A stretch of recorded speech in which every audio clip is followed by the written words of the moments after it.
Asap hitam membumbung dari salah satu area kantor PLN unit induk distribusi Sumsel, Jambi, dan Bengkulu di Palembang pada Rabu 6 November 2024 pagi. Kejadian ini membuat seluruh pegawai panik dan berlarian keluar gedung. Kebakaran diduga terjadi akibat percikan api las di area penyimpanan yang sedang dalam proses pembangunan di belakang gedung.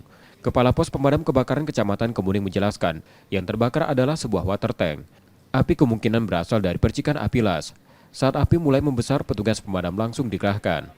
Penyebabnya kalau kata security dari percikan api dari kena tangki water pump, water tangki.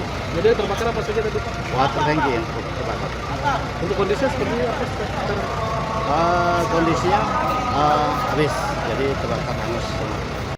Api berhasil dipadamkan sekitar 20 menit setelah 3 unit mobil pemadam kebakaran tiba di lokasi.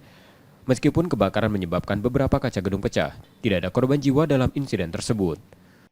Objek yang ada di lokasi pembangunan itu saja. Tidak merembet ke ruang kerja ataupun apa? Tidak ada, jadi ke gedung utama pun tidak ada. Jadi ruang penyimpanan yang sedang dikerjakan memang bahannya dari fiber, ada bahan-bahan terbakar juga di situ. Dan itu hanya itu aja yang terbakar. Ruangan apa itu Pak? Rencananya untuk ruang penyimpanan air. Memang masih proses pembangunan. Meskipun terjadi pemadaman sementara di kantor tersebut, PLN UID S2 JB memastikan pelayanan listrik untuk warga tetap berjalan normal.